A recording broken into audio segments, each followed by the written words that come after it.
আমরা জানি যে এখনো পর্যন্ত জাতীয় পার্টি বা ১৪ দলের বিষয়ে কোনো সিদ্ধান্ত নেই যে তারা নির্বাচন করতে পারবে কি পারবে না, কিন্তু একটা দাবি আছে যে তাদেরকে নির্বাচনে অংশগ্রহণ করতে না দেওয়ার জন্য একটা দাবি আছে। আপনি কি মনে করেন আসলে কি শেষ পর্যন্ত কি জাতীয় পার্টি বা ১৪ দল যারা আছে তারা কি নির্বাচনের সুযোগ পাবে নাকি? আমি প্রথম কথা হচ্ছে, একটা গণতান্ত্রিক দেশে কোনো দল আর একটা দল নিষিদ্ধ করুক, এই দাবি করুক, আমি মনে করি এইটি অগণতান্ত্রিক দাবি। আপনার রাজনীতি দিয়ে রাজনীতিকে মোকাবেলা করতে হবে। উদাহরণস্বরূপ বলি, ৫ই আগস্টে পরিবর্তন হলো। নির্বাচন কমিশন এখনো পর্যন্ত আমরা দেখছি যে যে রাজনৈতিক দলগুলোর সঙ্গে সংলাপ করছে বা একটি তালিকা আছে, সেখানে কিন্তু আমরা জাতীয় পার্টির বা ১৪ দলের কাউকে দেখিনি সেই তালিকায়। আচ্ছা শোনেন, আমি আমাদের প্রেস ক্লাবে ছাত্ররা আগে আসলো, বৈষম্য বিরোধী ছাত্র কয়েকজন আসলো, তাদের তো নাম ধরিয়ে দেওয়া হয়েছে, বলা হয়েছে ফেসিবাদের দোসর, মেম্বারশিপ চলে গেছে। বলেন, একটা গণতন্ত্র ফলো করা হয়েছে না? এই তালিকাটা কে করেছিল আসলে? দিয়ে গেছে, নাম দিছে, সাইন করে দিয়ে গেছে বৈষম্য বিরোধী ছাত্ররা। ওরাও বেকুব, যারা নাম সাপ্লাই দিয়েছে ওরাও বেকুব। আরে ডক্টর মোহাম্মদ রাজ্জাক কৃষিমন্ত্রী ছিল, সে এখন জেলখানায়। তার তো কৃষিবিদ ইনস্টিটিউটে তার সমিতিতে মেম্বারশিপ আছে, প্রেস ক্লাব মেম্বারশিপ নাই। তারপরে আবার দেখেন, প্রায় ২০০-র মতো সাংবাদিক গ্রেপ্তার আছে। যদি কেউ ফৌজদারি অপরাধ করে, কেউ যদি চুরি করে, তার বিচার হোক।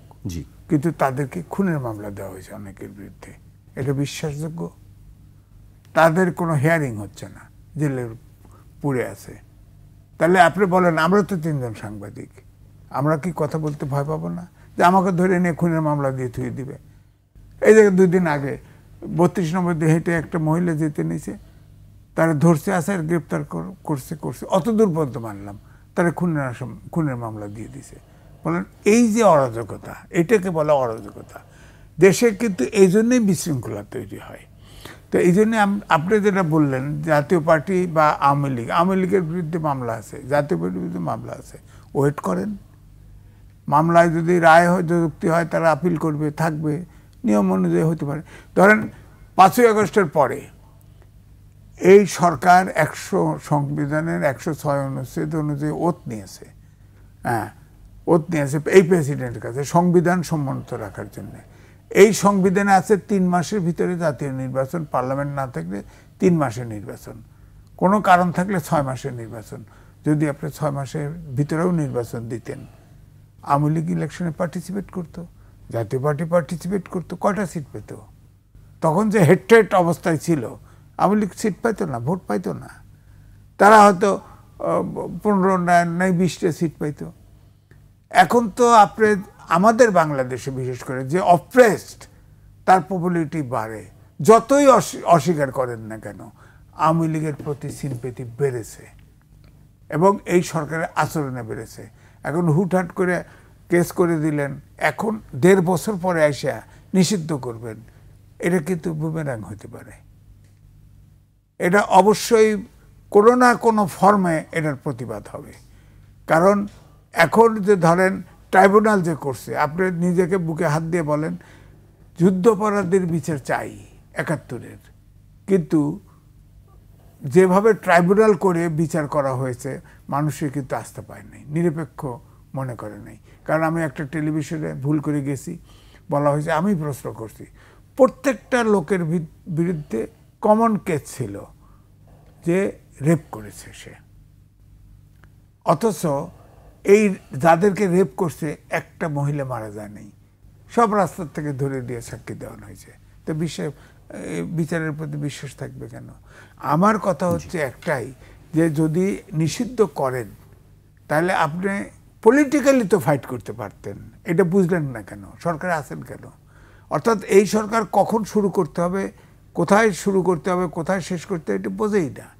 নির্বাচন নিয়ে এখন কথা, কেন ধোঁয়াশা? আপনি বলেন, একটা প্রশাসন ক্যাডার আছে আর ২৫টা ক্যাডার বাইরে আছে। আপনি ওখান থেকে বাছাই করে নিয়ে ৭ দিনের ট্রেনিং দিলে আপনি ডিসি পাইতেন না? আপনি প্রশাসন ক্যাডার সেই আগের আমলের মতো করে এই প্রশাসন ক্যাডারের বেসে আপনি সবগুলোকে ডিসি বানাইছেন। এখন তারা নির্বাচনে থাকবে। এখন ইলেকশন কমিশনের তো অত অফিসার নাই, আর অফিসার থাকলেও তাদের তখন রিটার্নিং অফিসার মানবেন, প্রশাসনের লোক কথা শুনবে না, এটি স্বাভাবিক, শুনবে না। সুতরাং সব জায়গায় তো ভেজাল তৈরি করছেন।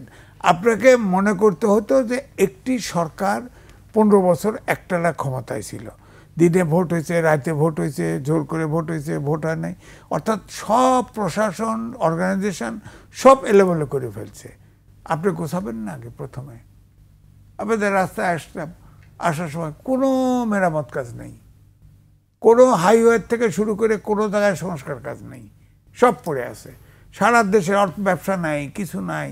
আপনি বলেন যে অস্বস্তি, আপনার যতই বলেন প্রতিবাদ কিন্তু এখান থেকেও আসে। পেটে ভাত নাই, কোনো আইন আমার কাছে প্রধান না, আমার পেটে খাবার নেই।